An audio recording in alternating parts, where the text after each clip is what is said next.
Thank you for turning to page 121. You're looking at this going, hey, he's had a mental typo. He's looking at Dragon 91. No, I'm going to look at a monster from Dragon 91. I looked at this issue not too long ago and came across the Goristro. I have the second edition right up for it, but I thought I'd take a look at this big dumb beast in all his original glory. This big dumb demon brought out of hiding by E. Gary Gygax. How could a demon as huge as a Goristro be missing? How the entire race of brutes seemed that they were supposed to be in Monster Manual 2, and they were mentioned, but didn't make it into the book. So they had to go looking for it, and they found out that this is just one that ended up, for some reason, on the cutting room floor. So here we go.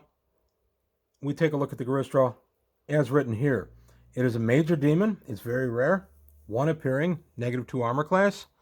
20 hit dice, plus 6 per die. So that's plus 120. Number of attacks 2 and 1. 12 to 30, 12 to 30, and 5 to 40. Special attack see below, special defense see below. 60% magic resistance, low intelligence, chaotic evil, large, 21 to 24 foot tall. These huge demons are collectively known as Goristroi. One can be found on nearly every plane of the abyss, for they are adaptable and much desired by the rulers of the place as engines of destruction. Demon lords and princes are able to command the Goristroi, having them serve as guardians, enforcers, and so on. The hulking Goristroi are too stupid and bestial to do more than carry out their orders. The attack mode of these monsters consists of 2 clubbing smashes with their long and powerful arms. Each is equal to a crushing blow, so material struck must be saved for. In addition, a stamping attack can be made against any opponent of 6 foot or less height within 10 feet, and they can hurl boulders as cloud giants. Goristroi also have the following spell-like powers, which they can employ 1 at a time, 1 per round at will. Detect illusion, detect invisible. Fear is the wand. Gloom, 60-foot radius. That's a half of a darkness spell.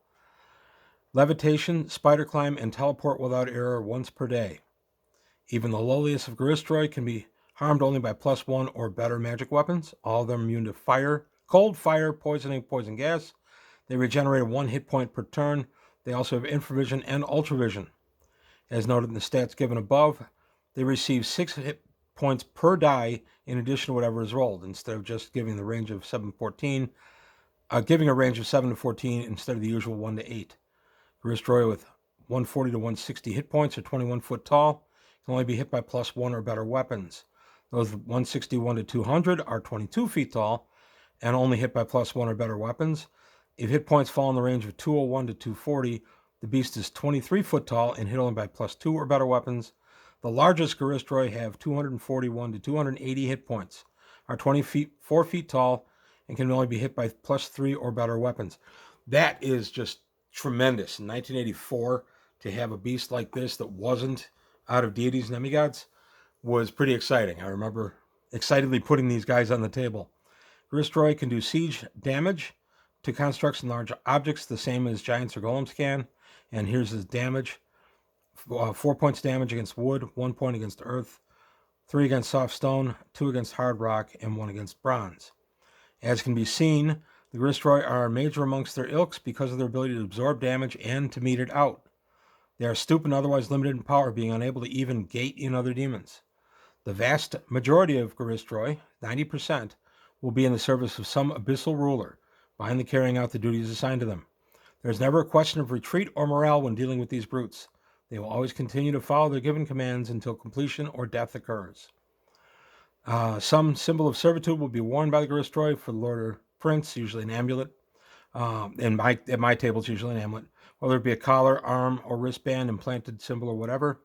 Such devices typically have the power to convey telepathic commands to the wearer, as well as serve as tracking devices should the master wish to know the demon's whereabouts. Without direct command or supervision, Goristroi tend to wander off on destructive rampages of their own direction and desire. They are vaguely reminiscent of giant bears, although the shoulders are broader, their visage appearing to be a nightmarish cross between bison and human, their hands and feet disproportionately splayed and human-like.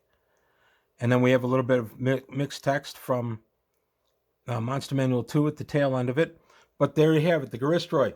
These guys were good. By 84, we had a couple of groups that have been playing pretty completely for about 4 years by this point, a little over 4 years. And I had a pretty consistent game going. I started my Greyhawk campaign in January of 82. So I had some players that were kind of in need of a butt kicking. They'd gotten a little big for their steel britches, and I thought, when I read this, I thought, okay, here we go. And I put one of these on the table, and let me tell you, it tore the heck out of the party. I dropped a couple of players. And one needed a resurrection, the other he had a Ring of Regen, so that was able to bring him back, but it took a while. And it was a lot of fun. The players appreciated that I found something within the game rules to challenge them without just pulling something out of the air. And they enjoyed fighting Goristro. And to this day, I used a Goristro in a game, probably within the last 3 months. I put one on the table just for fun, just to see what they could do with it. One fun thing to do with a Goristro is give them a Ring of Invisibility. They may hear it, but they won't necessarily see it. Or even better, a Ring of Air Elemental Command, because then he can fly and be invisible. So you can fly up on the players and attack and things like that. That's how I used him the last time.